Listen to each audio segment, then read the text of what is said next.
A man drinks 50 liters of gasoline every day to survive.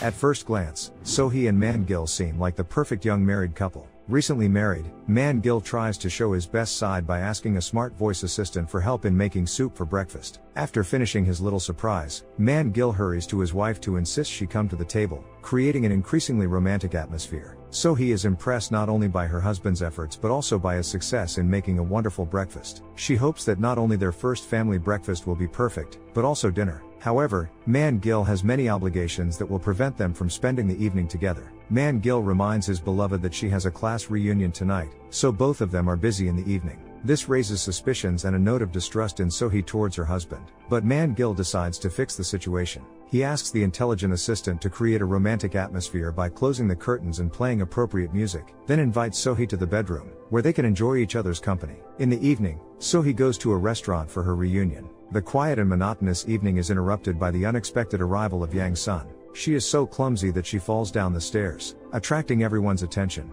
even though she tries to pretend nothing happened. Before she joins the classmates, they secretly gossip about her. It turns out Yang Sun is a failed actress who only gets small roles in TV dramas. She is afraid to admit her failure and lies to her old friends, calling herself a talent in the modern show business. Yang Sun tries to stand out among her classmates but suffers a crushing defeat upon learning that So-hee graduated from Stanford and went on to a prestigious job where she met her future businessman husband. Trying not to lose face, Yang Sun claims she is in a relationship with a successful photographer who travels the world. At some point, they notice one of the classmates is missing, but some heard that So-hee executed her husband for cheating, then ate him in a fit of rage and despair, and is now in prison. Returning home late at night, a tipsy So-hee notices someone calling her husband and tries to wake him up, but man Gill is deeply asleep. Deciding it's easier not to disturb him, she notices a stamp mark on her husband's hand but has no clue how it got there. The unknown caller keeps ringing and then sends a message, increasing So-hee's curiosity and distrust. Realizing her husband won't wake up, she decides to secretly check his phone and read the incoming message. Seeing a personal message from a mistress, So-hee loses trust in her husband, knowing he is cheating on her and lying about working late. The next morning, she suggests having dinner together, knowing he plans to meet his mistress in the evening. Man Gill refuses again, citing his heavy workload. Wanting to uncover the truth, she searches the internet for similar cases and finds the contact of a man named Jang.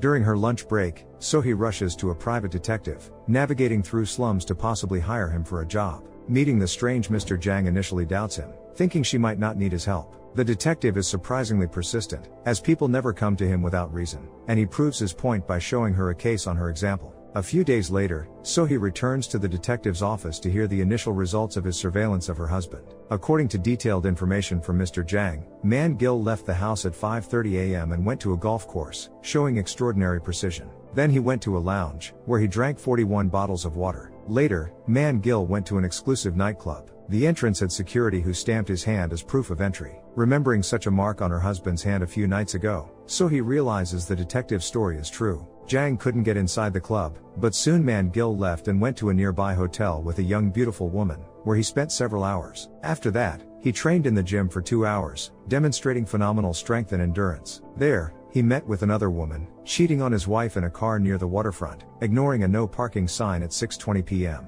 in front of tourists. Despite the earlier horrors, the next revelation shocked the detective even more. After another affair, man Gill went to a gas station, where he drank 50 liters of gasoline. At night, he continued his escapades, cheating on his wife with 2 more women, including her school friend. Even with such a busy schedule, he found a moment to give his number to a waitress, hoping she would be one of his girlfriends. So-hee is shocked by how much data the detective gathered in just a few days. She is disappointed in her husband and wants to leave, but that isn't the worst part. Man Gill was married 3 times before, and all his wives are deceased. At night, man Gill meets with friends and reminds them of the important mission to collect DNA samples, but not everyone is equally successful at this task. As the leader of the group, man Gill supports the main failure and gives him some tips to seduce as many girls as possible. At night, So-hee dreams of stabbing her husband with a kitchen knife but is too afraid to commit the crime. Seeking advice from a more experienced friend, she goes to the market, where she meets So-hee. So-hee, thrice divorced, knows all about betrayal and supports her friend, denying the rumors of execution and cannibalism.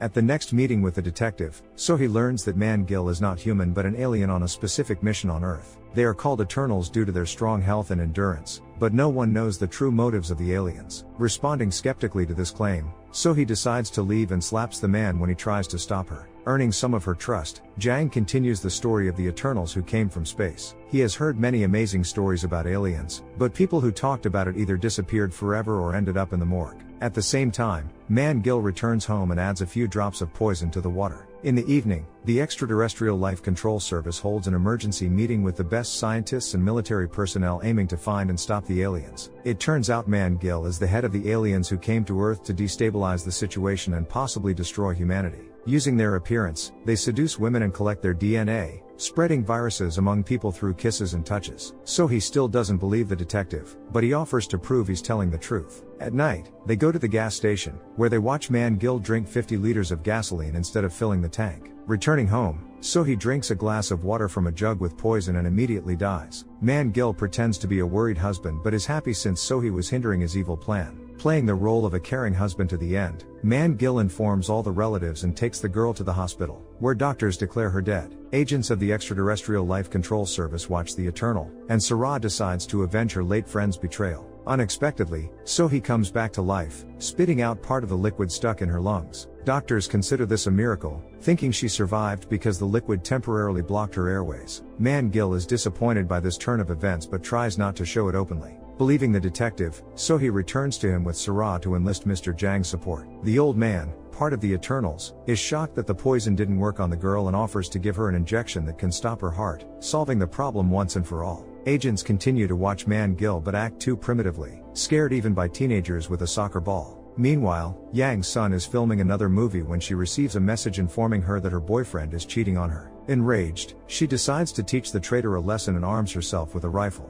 Jang informs So-hee that there are two ways to execute the Eternals, using electric current or an injection with a substance he secretly developed. They decide to start with the first option. Jang sets up an electric trap in the bathroom, which can be activated by pressing a button on a lighter. According to the plan, So-hee should suggest her husband take a bath, after which Jang will activate the device and literally fry man Gill to a crisp. Then, So-hee should stage an accident by tossing a hairdryer into the bath and calling an ambulance and the police. Jang proposes a rehearsal of the crime to ensure it's perfect. Their plan goes awry from the first minute when an enraged Yang's son bursts into the apartment. It turns out Jang is her boyfriend, and she suspects him of cheating. Noticing the bathroom door is locked, Yang's son kicks it open but is met by So-hee sitting on the toilet. So-hee had cleverly hidden Jang in the bathtub to prevent the jealous girlfriend from shooting him. Trying to calm down, Yang's son decides to smoke but accidentally grabs the wrong lighter and activates the electric trap. The house experiences electrical problems, so man Gill decides not to take risks and walks up to the 15th floor. Meanwhile, the women discover Jang's charred body, realizing he fell victim to an unfortunate accident. To demonstrate how it happened, So-hee activates the device again. Understanding they are all involved in the crime and with man Gill almost at the door, the women try to hide the body in the bedroom. Returning home, man Gill smells burnt meat, but So-hee lies, saying she was cooking pork. She insists man Gill take a bath to finally execute her plan. Buying some time, she asks her friends to better hide Jang's body, which they stuff into a drying cabinet and tie to a hanger with a tie. Sticking to the plan, So-hee activates the electric trap, hoping her husband has been electrocuted. However, he emerges completely unharmed, only embarrassing the women with his lack of clothing. Trying not to arouse suspicion, So-hee tells man Gill that she invited her friends over to celebrate his birthday. Yang's son, deeply affected by what happened to Jang, drinks heavily. Man Gill tries to comfort the crying girl and learns that her boyfriend literally burned at work, but So-hee claims it was metaphorical. Soon, the smart assistant alerts them that there is someone inside the drying cabinet. This makes the women nervous, but fortunately, man Gill dismisses it as a glitch and doesn't check the cabinet's contents. Cheerfully toasting to the deceased, So-hee and So-hee decide to execute their backup plan, poisoning the alien husband with sulfuric acid. They add the powder to a bottle of wine and insist that man Gill drink more. However, he suggests they play a game of rock paper scissors for the glass. The friends are taken aback and not ready to gamble their lives but can't reveal their true intentions. Luckily, man Gill wins and drinks the glass with sulfuric acid, but nothing happens to him. He pours another glass and suggests they play again. This time Yang's son wins. Meanwhile, Jang unexpectedly regains consciousness but cannot free himself and passes out again. Yang's son is about to drink the poison, but fortunately, a phone rings in the next room. Realizing it's not one of their phones, man Gill decides to check the drying cabinet. Finding an unknown man inside, he is puzzled, while the women lie that he's a burglar they subdued. As soon as Jang regains consciousness, man Gill knocks him out with a golf club. So-hee accuses her husband of the crime and demands he bury the detective if he doesn't want to go to jail. Trying to dispose of the body, the group leaves the apartment and encounters Gill's friends. They are surprised to see So-hee still alive and decide to stay in the apartment to drink and celebrate their friend's birthday. Heading to the outskirts of the city, Gill digs a huge hole for Jang and hides the body, covering up the evidence. As he tries to climb out, So-hee hits him on the head with a shovel and tries to bury him alive. The women think they've succeeded, but Gill rises from the ground like an undead. Terrified of physical retribution, the friends flee to the car and try to escape the pursuing man. He runs incredibly fast and ends up on the roof of the minivan, seeking revenge on his wife and her friends. Fortunately, the women drive onto the main road and make a sudden stop, causing Gill to fall off a cliff from a great height. Believing he couldn't have survived, they return home only to find the bodies of Gill's 4 friends. The women decide to bury them as well, but are stopped by the police on the way. During a brief conversation, the officer suspects the women have been drinking and suggests a sobriety test, which So-hee fails, earning them a deserved fine. They are taken to the police station and booked as serious offenders. The men are next, but the women object, believing they are dead. Opening the door, they see that Gill's friends are perfectly fine, indicating they are also Eternals. Even more shocking for the women is that Jang has also survived and crawled out of his grave, making his way to the police station. He doesn't recognize his girlfriend or her friends, only muttering nonsensical questions. Shortly afterward, a now sober Gill, having survived the fall, arrives at the station looking for his wife and finds her with her friends in the back of the room.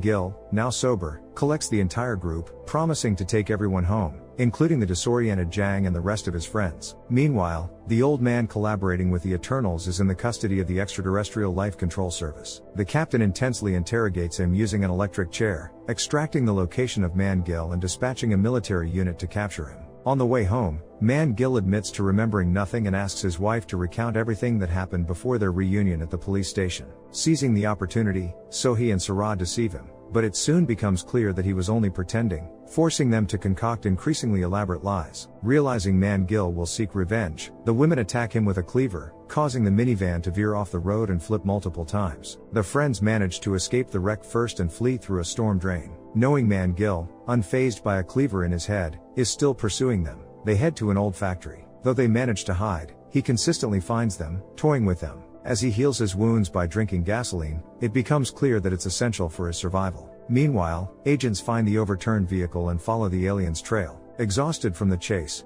Gill destroys part of the metal structures to immobilize So-hee and her friends. He tries to finish them off by strangling his wife, but agents arrive and demand a confrontation with the undead. Before starting negotiations, the captain uses a sniper with a tranquilizer to weaken Gill. A dozen agents attack, attempting to subdue him, but they fail as he remains incredibly strong, able to resist an entire army. The captain of the Extraterrestrial Life Control Service, himself an Eternal, immobilizes Gill with a log and orders the agents to capture his accomplices. As Gill begins to lose his human form, revealing his alien undead nature, he delivers devastating blows to the agents and fights the captain, easily defeating the traitor. The women attempt to flee but encounter Jang, who has regained his memory of everything that transpired. The detective offers So-hee his secret vaccine, believing it to be their only hope. Seizing the right moment, So-hee attacks her husband and injects him with the serum.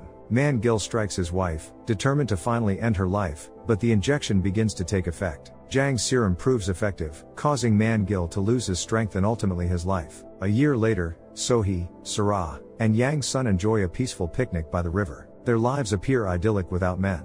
However, Jang appears, having returned to be with Yang's son as her husband. Only at the end is it revealed that So-hee's survival after ingesting the poison was not a fluke. She, too, is one of the Eternals and has a penchant for drinking gasoline. Do you believe that aliens live on Earth? Share your thoughts in the comments below, hit the like button and subscribe to the channel. See you in the next videos.